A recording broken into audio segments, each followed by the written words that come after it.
con los doctores Luis Díaz. La corrupción no se va a combatir si no se destruye esta sociedad, eso está claro. Se pueden dar pasos, se pueden enfrentar. Rafelina Trinidad. Que el dinero que se invirtió fue muy mal invertido. En este sistema de salud que nosotros tenemos, el día a día es sumamente. Y José Pichardo. Ese dinero pudo muy bien sido utilizado en los hospitales, en los comedores económicos, en las cárceles. Por Televiaducto Canal 3, el canal de los mocanos. Estamos entre galenos.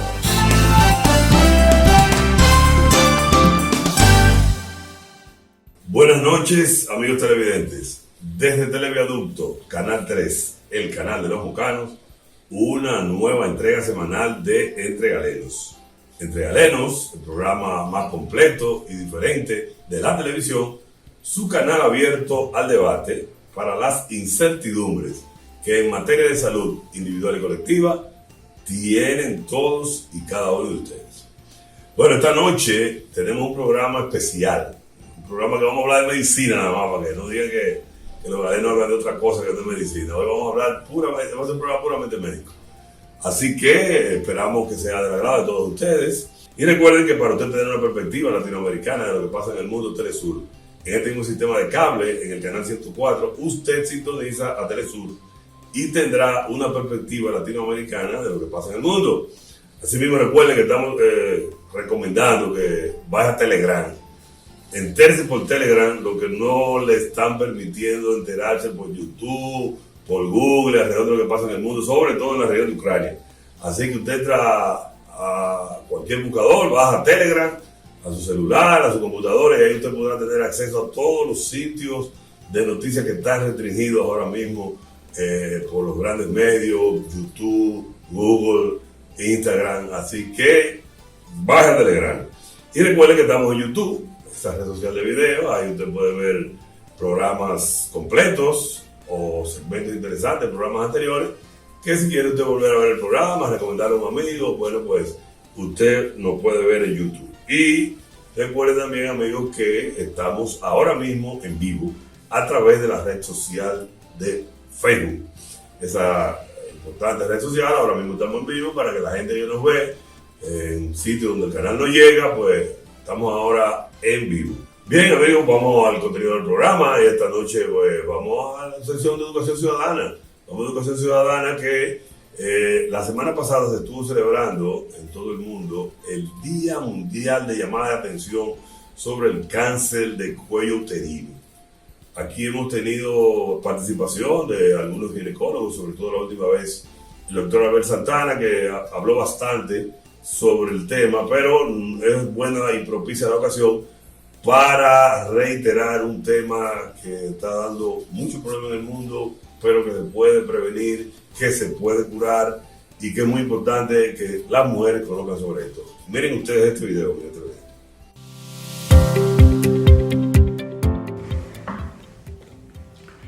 El cáncer de cuello de útero, una enfermedad que no debería existir, una enfermedad a la cual estamos poco acostumbrados a pensar en ella, salvo quienes trabajamos en el área de ginecología y obstetricia, pero en realidad en este país muere una mujer cada 3 días por cáncer de cuello, y eso es terrible, más terrible siendo una enfermedad prevenible.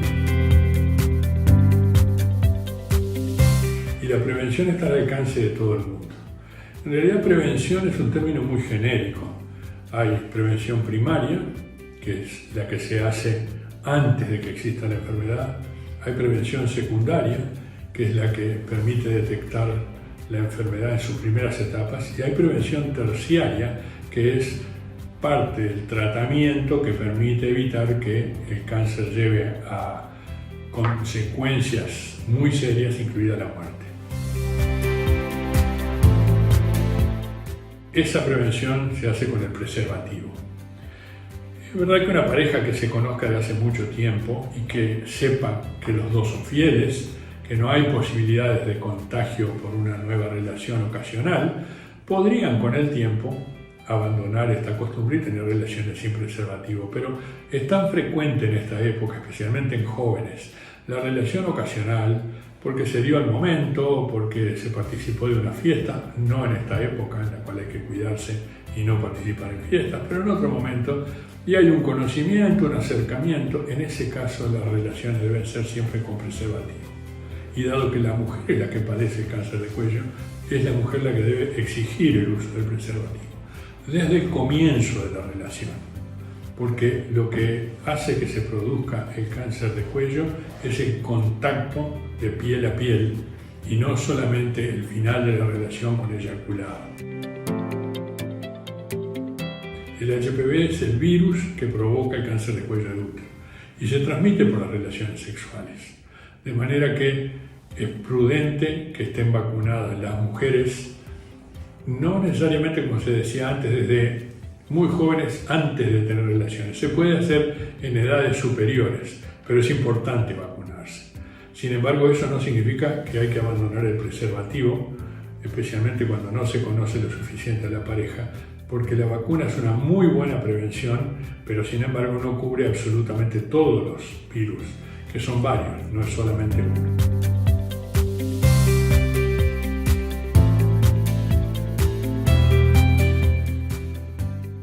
La segunda prevención secundaria es el Papá Nicolau, el viejo Papá Nicolau, que debe seguir siendo hecho incluso en personas que se están cuidando y que están vacunadas. Por el simple hecho de que, como dije antes, el virus no es solo uno, sino que es una familia de virus, de manera que podría haber alguno que escape a los cuidados previos. De manera que el Papá Nicolau periódico es fundamental, porque permite detectar etapas muy precoces, incluso antes de que sea cáncer, cuando ya hay algunos cambios que indican que podría llegar a ser cáncer, y que esas etapas son tratables y curables 100%. Vieron ustedes ese interesante video alrededor de el cáncer de cuello uterino, su prevención. El señor es uruguayo, el ginecostetra, ha ocupado cargos importantes en la Federación Latinoamericana de Ginecología, y como ustedes ven, él habla muy bien de cómo el cáncer de cuello uterino es una de las principales patologías que afectan a las mujeres, sobre todo en países subdesarrollados, y que es un cáncer que en el día de hoy, como decía al principio del video, no debe haber ninguna muerte por cáncer de cuello uterino, porque tenemos herramientas que pueden prevenir por un lado o detectar a tiempo por el otro. Y él habla, incluso, ahí ustedes vieron, me llamó bastante la atención lo didáctico del video. Él dice primero la prevención primaria. ¿Cómo las mujeres pueden primariamente prevenir eso? Dice él de dos maneras. Uno, el condón. Usando el condón. Es decir, el preservativo tiene ya el hombre de hoy en día tiene que hacerse claramente la idea de que es un instrumento, si cabe la palabra, que protege, que salva vidas y que es necesario utilizarlo, sobre todo en un mundo como este, donde lamentablemente la promiscuidad, la libertad sexual y todo lo demás promueve a veces un acceso temprano a las relaciones sexuales, el cambio de pareja y esas cosas. Entonces, eso es importante. Otra cosa que decía él también en el video, como prevención primaria, la vacuna. La vacuna.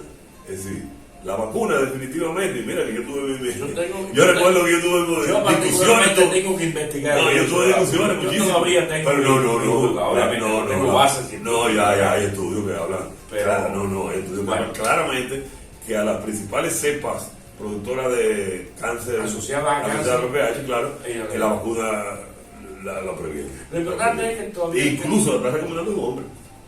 Hay unos estudios ahí, sí, que se la van recomendando los adolescentes. Deberíamos invitar a un ginecólogo que. Sí, pero el cáncer del seno uterino sigue siendo todavía una manifestación de pobreza, claro, sobre todo de educación. Son nuestras mujeres con bajos niveles culturales, de bajo nivel económico, que todavía tienen ese temor, ese tabú de ir a hacerse un Papá Nicolau. Se puede cuestionar lo que se quiera con el Papá Nicolau, sigue siendo el Papá Nicolau todavía una prueba fácil, barata, que no tiene que depender de un ginecostetra, ni siquiera de un médico, sí de un buen patólogo, ¿verdad?, que lea adecuadamente y le pueda determinar células cancerosas a tiempo. Y como tú dices, no debería morirse ninguna mujer de cáncer de seno uterino. Y ahí están, como ustedes ven en una de las diapositivas, las metas que tiene la Organización Mundial de la Salud sobre eliminación del cáncer del cuello uterino. Yo espero que para el 2030 el 90% de las mujeres puedan tener acceso a la vacuna del VPH,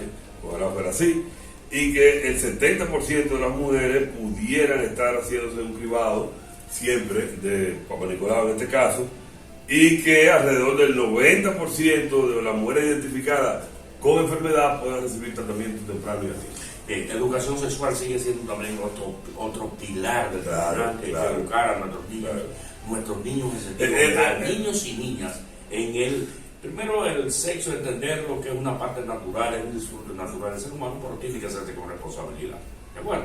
Y como ya estamos que conocemos una pareja hoy y de una vez nos vamos a la cama y mañana conocemos otros, es necesario el uso de condón, una prevención para evitar esta situación. Y con relación a eso de educación sexual, para cerrar la sección, estaba oyendo esta mañana en un programa alguien que decía, oye, en las escuelas es obligatoria la educación religiosa, pero entonces no le enseñan lo más básico que es la educación sexual. Oye, son de las cosas que uno, bueno. Bien, amigos televidentes, ahí está entonces lo que teníamos para educación ciudadana, a propósito de que se estuvo celebrando recientemente el Día Mundial de Llamado de Atención sobre el cáncer de cuello uterino. Vamos a continuar con el contenido del programa y ahora le toca a Laura. Vamos a la sección ecológica de Laura Rosario Sánchez.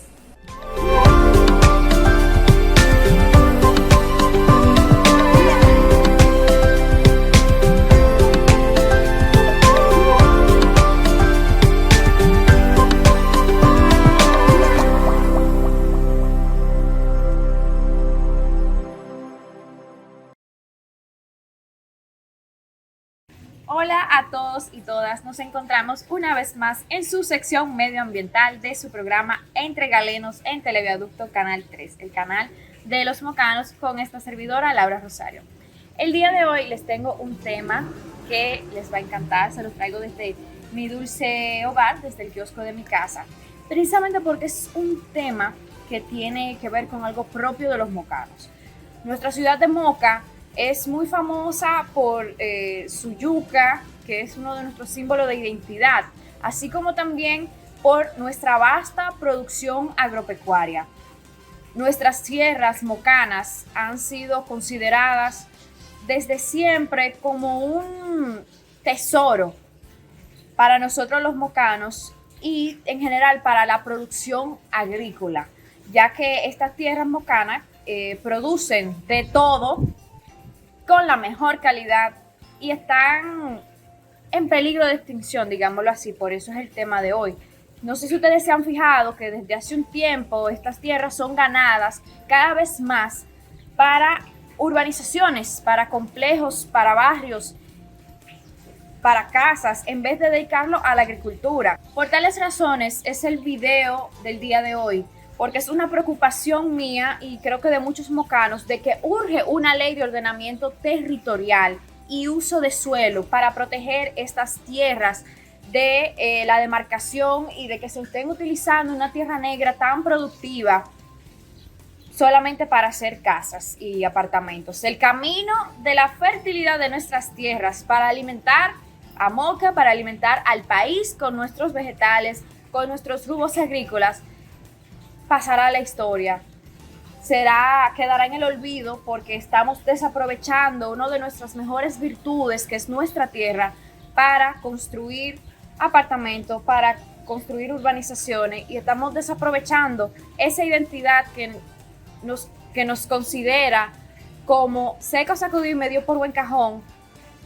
Ahora mismo está por desaparecer, porque lo que nos va a quedar aquí en Moca, ya no vamos a ser reconocidos como productores agrícolas, sino como un pueblito lleno de urbanizaciones. Así que en caso de que las autoridades tengan un plan de ordenamiento territorial, por favor que al pueblo mocano se lo hagan saber qué medidas se están tomando para evitar que todas estas tierras, en vez de invertir en la agricultura, se estén dedicando a hacer urbanizaciones.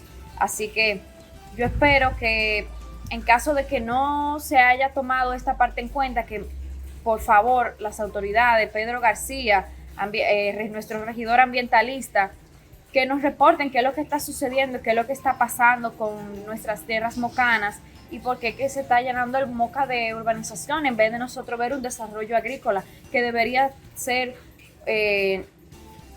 algo primordial en el desarrollo de nuestra provincia. Así que ese es mi llamado de atención hacia las autoridades y que en búsqueda de que nos orienten, de que se comuniquen conmigo a través de las redes sociales, @LauraLaEcologista, a través de Instagram, y que me dejen saber qué es lo que está pasando con las tierras mocanas, que cada vez yo veo más construcciones y más cosas y no veo tanta agricultura.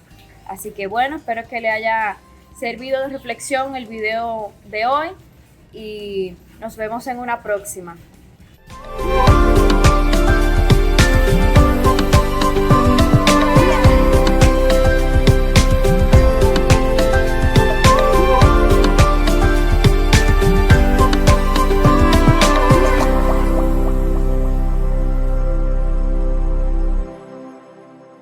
Así rápidamente vamos a hacer una revisión de cómo anda el asunto de la COVID-19.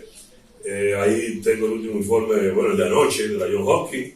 Hay en el mundo reportado 489 millones de casos, hay 6 millones de muertes y hay alrededor de 11.000 millones de dosis de vacuna. Ya que hemos hablado otras veces cómo esa vacuna, eso está muy segmentado, muy cegado, pero bueno, eso es lo que tenemos. Y en República Dominicana, el último informe que accesamos anoche fue de que hay 578.038 casos. Hay una mortalidad de 4.375, lo que dice Salud Pública. Ustedes saben ya aquí cómo hemos cuestionado esa cifra, pero bueno. Hay 18 casos nuevos, ningún fallecido. Ya hay más casos, una semana y tanto tenemos reportes fallecidos. Y hay alrededor de 7.135.113 vacunados. Ahí están incluidos los que tienen doble dosis, no los que tienen la dosis de refuerzo. Pero bueno, así anda la cosa del COVID. De atención en esta semana en el mundo, bueno, que China confinó a Shanghái, compadre. China confinó a Shanghái y eso significa que 25 millones de gente van a tener que quedarse en su casa. Lo que pasa es que el confinamiento con Shanghái ahora, dentro de la política de cero casos que tiene China, es un poquito más flexible cuando uno lo compara con el de Wuhan, porque ahora van a confinar, va a ser por 4 y 9 días. Y no va a ser aquel confinamiento de 2 meses corridos. Bueno, Shanghái tampoco creo que aguanta eso. El punto es que los chinos se mantienen con su política de cero casos. A ellos les da resultados.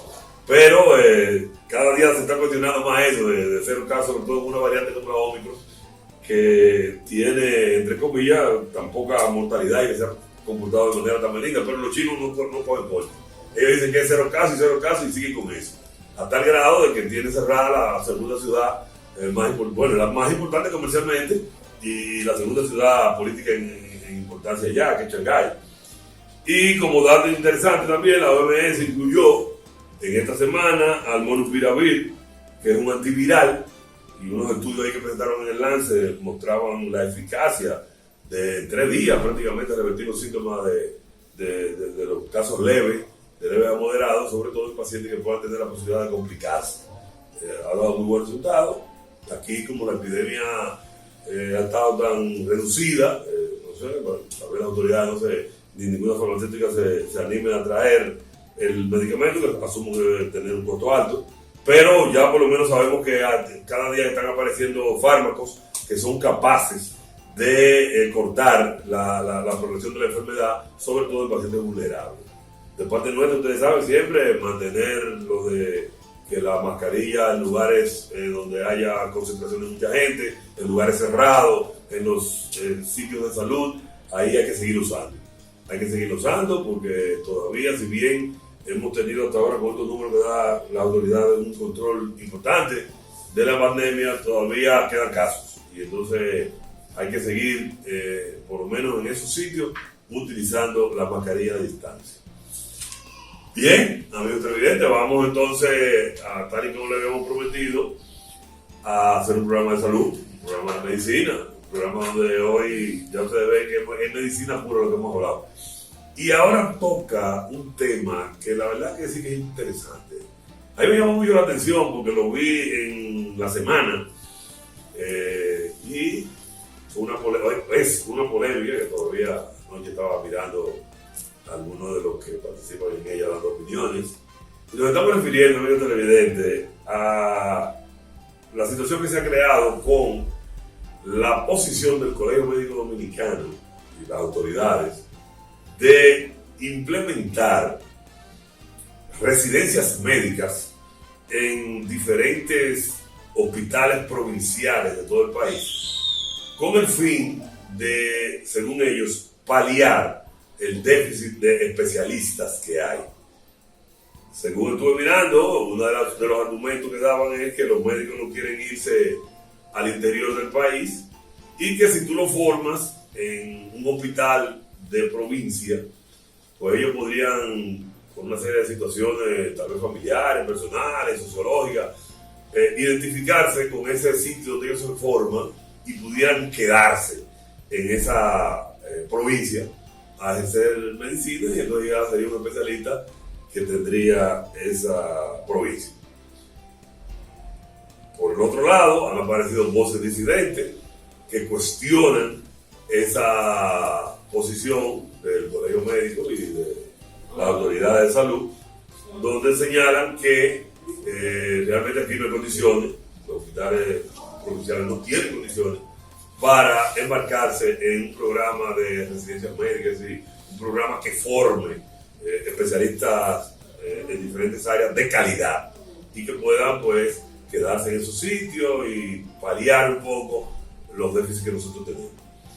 Y para abordar ese tema, nosotros quisimos invitar en la noche de hoy a una persona que es parte de la polémica, porque precisamente la polémica pública la ha encabezado el presidente del Colegio Médico, Serín Cava, y el doctor Nelson Rodríguez, un mocano ya por adopción, todos lo conocemos, ha participado mucho con nosotros aquí en el programa, publicó recientemente un libro que tenemos pendiente de venir a contar sobre el libro aquí en el programa, y quisimos invitarlo, además de los lazos personales que nos unen a él, para que nos ponga en perspectiva tanto su posición como la problemática esta que ha surgido con relación al tema.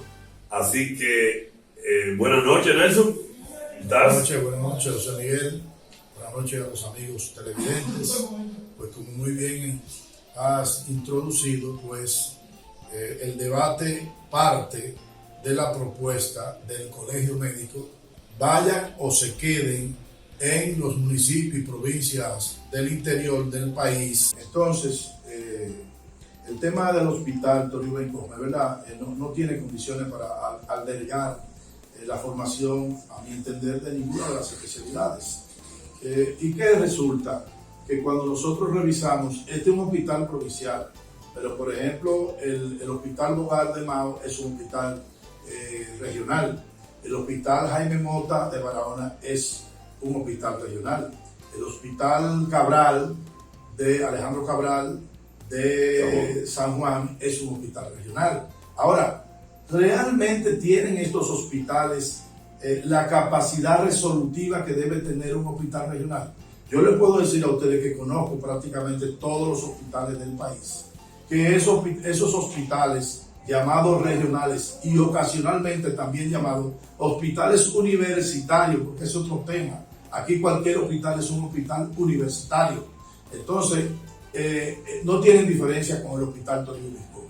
No tienen ninguna diferencia, son hospitales similares. Entonces, la verdad es que aún en algunos de ellos hay algunas especialidades. Tú puedes encontrar emergenciología, algunos tienen residencia de medicina familiar, que si nos ponemos a discutir los criterios con que se forman esos médicos familiares, distan mucho de lo que es un verdadero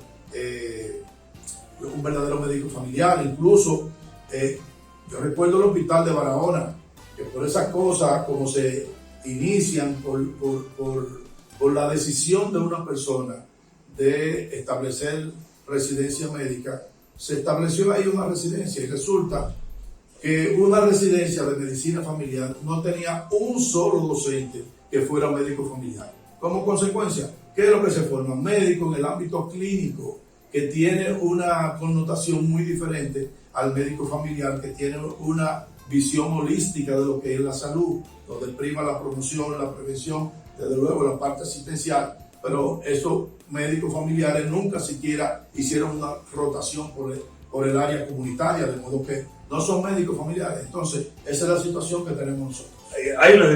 Mira que ese tema, por la parte que tú has enfocado inicialmente, da para mucho, probablemente para un par de programas. Uno que se formó aquí, Nelson hizo su residencia aquí en Santo Domingo, yo también. Y yo he sido toda mi vida, como lo he dicho aquí, un tratando de hospital, hasta que la pandemia me sacó, por razones obvias. Y hay muchas cosas que uno conoce, que aquí probablemente con muchísimos detalles no vamos a poder sacar a colación. El punto es que, por lo que Nelson señala, y lo cual ha sido su posición, los hospitales provinciales no tienen condiciones para ser docentes, para formar residentes, para formar especialistas, con el objetivo de que se queden en esos sitios y puedan resolver los problemas de las diferentes especialidades. Entonces, miren ustedes, amigos televidentes, y vamos a oír los comentarios de Nelson al respecto, cómo el estudio de la Alianza por el Derecho a la Salud ha desnudado lo que es la situación de las especialidades en el país. El gran problema que tenemos nosotros, y eso es algo de antaño, es que los especialistas se concentran. Los especialistas están concentrados en los grandes centros urbanos, donde ellos ven la posibilidad de que económicamente le vaya bien. Y así que nos formamos. Ellos mismos decían en su estudio, este modelo neoliberal que ha venido montándose aquí desde hace muchos años, donde diferentes gobiernos, diferentes ministros de salud han seguido esa tónica, lo que está formando a los médicos también en esa tesitura, no es otra. Punto de vista mercantil. Sí. Entonces, miren estos datos. Y ojo. ¿Tú sabes cuántos oncólogos, dijo el estudio? 4 hospitales tienen oncólogos. O sea, en el interior. Una de las principales patologías, de las principales enfermedades, amigos, por lo que la gente muere es el cáncer. Y cada vez que la población envejece más, como efectivamente lo está haciendo, van a aparecer más tipos de cáncer. Aparte de una serie de hábitos tóxicos que la gente todavía sigue. Y entonces nosotros solamente tenemos 4 hospitales en el país, fuera de la grande urbe, que tienen oncólogos. Bueno, pero tú dices, bueno, ustedes saben que entre los médicos, los oncólogos clínicos son pocos y todo lo demás. Bueno, pero fíjense ustedes, por ejemplo, los endocrinólogos. O sea, estamos hablando de que la diabetes, pero sobre todo la diabetes, las grandes enfermedades endocrinológicas, pero sobre todo la diabetes. Oye, esa se ve con una epidemia en el siglo XXI, como han dicho, y en el país hay diabéticos por pila. Mal atendido, mal controlado, porque lo veo a diario yo, en mi práctica clínica, que no soy diabético, que lo que veo es neumología, pero sin embargo, muchísimos pacientes de neumología tienen como comorbilidad la diabetes. Y cuando tú le preguntas, o cuando tú ves los controles que te llevan a ti, cuando tú le vas a hacer una rutina cualquiera, están descontrolados. O te dan síntomas de descontrol que tiene la neuropatía diabética, que ya está, problemas de visión, que tiene problemas de caminar. Entonces tú dices, oye, no está necesitando problemas de vida. Es decir, el que lo está manejando, no lo está manejando bien. Y entonces tú sabes cuánto hay endocrinólogos. El 82% de los centros de salud municipales no tienen endocrinólogos. No tienen endocrinólogos según el estudio. Más todavía, y aquí sí fue verdad que yo cuando vi esto dije, bueno, esto es ya para que le den teriquito, como dice la gente. Los cardiólogos. 33 hospitales municipales investigados no cuentan con servicios de cardiología. Y ahí sí es verdad que la cosa es ponerle la tapa al poco. La causa principal de muerte en el mundo entero, y tú hablabas ahorita de enfermedades crónicas no transmisibles, son las enfermedades cardiovasculares. Y sobre todo las cardíacas, porque lo hemos visto últimamente incluso. Lo hemos visto todos esos infartos últimos que han habido. Fíjate, una de las cosas de las que adolece el sistema asistencial público en la República Dominicana es la categorización de los hospitales. De acuerdo, tú sabes que hoy en día no se financia la oferta, porque usted financia la oferta es decirle a la gente de qué tiene que enfermarte, porque eso es lo que yo tengo para responderte. No. Hoy en día hay que financiar la demanda. Usted hace un diagnóstico de situación de salud de la población y como consecuencia, entonces usted tiene que organizar los establecimientos de salud para dar respuesta a esas necesidades. El mandar un especialista a un hospital quiere decir que usted tiene un servicio de esa especialidad. Tú mencionabas algo, el tema de oncólogo. Para hacer diagnóstico oncológico tú necesitas patólogo, ¿verdad? Entonces resulta, el hospital Toribio Gómez tiene un oncólogo clínico, pero que resulta que había un patólogo, o hay un patólogo, pero el laboratorio de patología tiene los equipos necesarios para hacer todos los estudios que hay que hacerle a los tejidos, a las células. No lo tiene. ¿Qué tenía que hacer él o la patóloga del hospital? Llevarse muchas veces, en una cuestión de tipo personal, las piezas para su laboratorio privado y ahí hacer incluso hacer Papá Nicolau, óyeme bien, no te digo yo procesar la biopsia. Entonces ese es el tema. Y si usted no tiene eso desarrollado, usted no tiene ningún servicio. Usted tiene un médico de una especialidad. Por ejemplo, usted manda a un cardiólogo a Jamagua Norte. Oye, ¿qué tiene? Lo más que puede tener ahí quizás un electrocardiograma, que posiblemente no tenga electrocardiograma, pero no tiene, ¿cómo se llama? Eco. Al final, ¿qué tiene que hacer con el paciente? Tiene que referirlo. Por eso es importante usted definir la cartera de servicios. Por ejemplo, hospitales como Jamagua Norte, como Cayetano Hermosén, son hospitales básicos, donde lo que tiene que haber simple y llanamente son las especialidades básicas. Estoy hablando de pediatría ginecobstetricia, cirugía general y medicina interna. Eso es lo que tiene que ir. Ahora, usted tiene que articular los hospitales de modo que el paciente que amerite un subespecialista entonces pueda venir fluidamente al hospital provincial, que es el que tiene que tener esa competencia. Pero no tiene que estar viendo cuestiones de medicina general, que debe verlo allá, y que porque el especialista va una vez o 2 veces a la semana y además de eso va 1 hora, al final termina viniendo para ¿dónde? Viniendo para el hospital. Entonces el hospital provincial, que debe ver pacientes con mayor complejidad, termina viendo las banalidades que incluso se resuelven en un primer nivel de atención, en una clínica rural, como quieran llamarlo. Pero la verdad que es que como ya tú has dicho y como todos conocemos, tú conoces muy bien el sistema, porque tú fuiste funcionario, dirigiste el Servicio Nacional de Salud, todo lo demás. Pero definitivamente aquí debe llegar un momento en que la planificación de lo que se va a hacer en salud implique todas esas cosas que tú estás diciendo. Porque, por ejemplo, hablando de estadística y eso de esas enfermedades clínicas que tantos problemas dan, ¿qué haces tú con tener, por ejemplo, un servicio de gastro? Como bien tú decías, aquí en el hospital lo tenemos, con gastro muy competentes, pero no hay endoscopio. ¿Pero cómo es posible? Pero ¿cómo es posible? ¿Cómo el cáncer de colon, que es uno de los cánceres principales que afectan al ser humano y que es perfectamente prevenible, oiga bien, que es perfectamente prevenible, no hay un colonoscopio? Pero no vaya más lejos, tú me estás hablando de este hospital. Hoy, y en el que habla de Ibae no hay una escuela de formación de gastroenterólogos. Y usted sabe el tiempo que duraron ahí sin tener endoscopio ni colonoscopio, formando gastroenterólogos.